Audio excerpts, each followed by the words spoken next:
Hello, good morning students. आज हम जो है कक्षा 7वीं में संस्कृत विषय में 7वां पाठ एक बार पुनः पढ़ने के लिए जा रहे हैं। इसके पूर्व में मैंने आपको कल बताया था कि जो भोपाल नगर है वह कैसा है।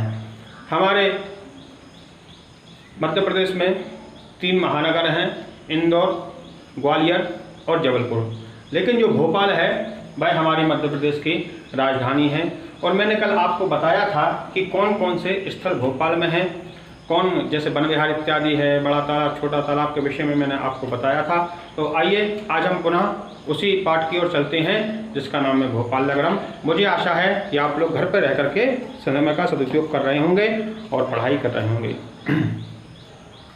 तो सुनीलम किम कथयसि, क्या कहते हो? अहम तु जानामि, मैं जानता हूँ। यतो हम अत्र भोपाल नगरम प्रथम बारम एव आगता, मैं जो है भोपाल नगर पहली ही बार आया हूँ। संदीपा यद्येवं तर्हि आगच्छो अहम त्वां भोपाल नगरम दर्शयामि। यद्येवं यदि ऐसा है, तर्हि शब्द का अर्थ होता है तब। तर्हि शब्द का अर्थ क्या होता है? तब। त्वां भोपाल नगरम दर्शयामि, तब मैं तुमको भोपाल नगर दिखाता हूँ।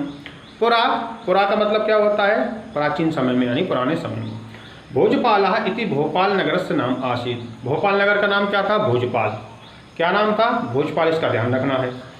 भोपाल नगरस्य नाम आसीत्, भोपाल नगर का नाम था। भोपाल नगरम यानी जो भोपाल नगर है मध्य प्रदेशस्य राजधानी अस्ति, मध्य प्रदेश की राजधानी है। कहने का तात्पर्य है जो भोपाल नगर है वह किसकी राजधानी है? मध्य प्रदेश की राजधानी।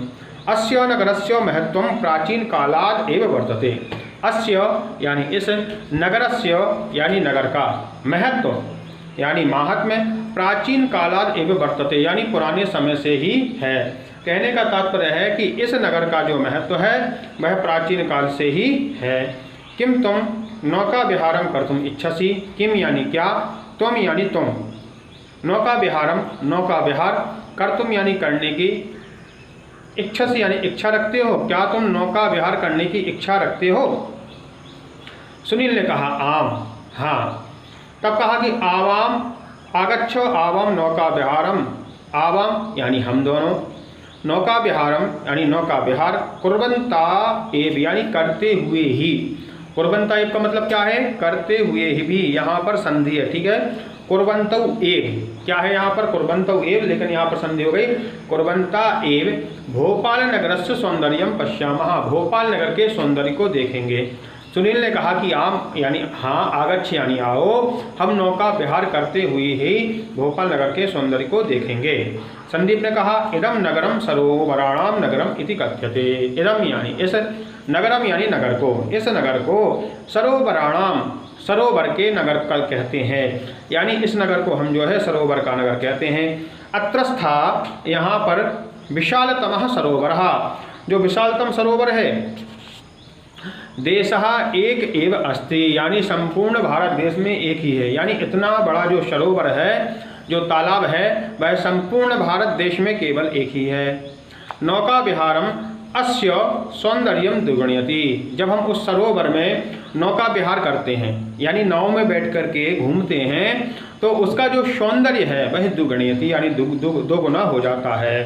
वर्षा काले तो नगरस्य हरितिमां दृष्ट्वा नगरवासिनः पर्वतीय स्थानानि इति विस्मृत्य अत्रैव रमन्ते, यानी वर्षा काले यानी वर्षा काल में नगरस्य नगर की हरितिमाम यानी हरियाली को दृष्टवा यानी देख करके नगरवासिनः सारे जो भोपाल वासी हैं, नगरवासी हैं, पर्वतीय स्थानानि यानी पर्वतीय स्थानों को विस्मृत्यो भूल करके अत्रैव रमन्ते, वह लोग यहीं पर रहते हैं। कहने का तात्पर्य है जब बारिश का समय होता है, अभी जो वर्षा काल चल रहा है जैसा कि आप लोग देख रहे हैं, तो वर्षा काल में जब जो वहाँ पर सुंदर सुंदर पर्वतों की चोटियाँ बनी हुई हैं, वहाँ पर जो हरियाली होती है उसको देख करके सारे नगरवासी पर्वतीय स्थानों को भूल करके वहीं पर रहते हैं। अस्य नगरस्य प्राकृतम सौंदर्यम दर्शनीय, अस्य यानी इस, नगरस्य यानी नगर का, प्राकृतिक सौंदर्यम दर्शनीयम यानी जो प्राकृतिक सौंदर्य है वह बड़ा ही देखने योग्य होता है। आप देखते हैं कि जब हम कहीं पर जाते हैं और झरने को देखते हैं तो वह देखने में बड़ा ही मनोहर लगता है। जब आप यहाँ से ट्रेन रूट से बॉम्बे जाओगे, जब जैसे ही आप भुसावल से आगे नासिक के यहाँ पहुँचोगे, तब आप देखोगे वहाँ के जो पहाड़ हैं और वहाँ पर जो झरने हैं जो बड़े बड़े पहाड़ों से गिरते हैं, इतने सुंदर हैं कि आपका जो अपने आप मन है वहाँ पर मोह जाएगा, इतना सुंदर है। प्रत्येक पहाड़ के ऊपर से पानी गिरता है झरने के रूप में। और जैसे ही आप बॉम्बे जाओगे, और बॉम्बे में जो खंडाला है, खंडाला में जैसे ही ट्रेन जाती है तो ट्रेन के ऊपर पहाड़ों से पानी गिरता है। कम से कम वो 10 किलोमीटर का है वो खंडाला, अंदर लाइट लगी हुई है, सब कुछ है वहाँ पर। तो कहने का तात्पर्य है कि हमारा जो मन स्वतः ही वहाँ पर रम जाता है। तब यहाँ पर बता रहे हैं कि वहाँ पर स्थान कौन कौन से हैं। कहा कि मयूर उद्यानम, नेहरू उद्यानम, चिनार उद्यानम, बालोद्यानम, वन विहारः च नगरस्य प्राकृतिक शोभाम संवर्धयन्ति। यानी जो इतने स्थान हैं वह इस भोपाल नगर की शोभा को बढ़ाते हैं।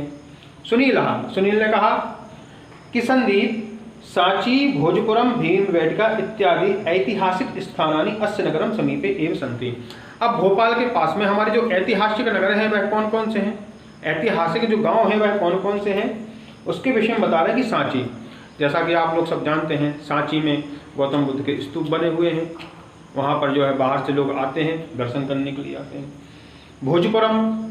भोजपुर जानते हैं आप, भगवान भोलेनाथ का मंदिर है, श्रावण का महीना चल रहा है भोजपुरम।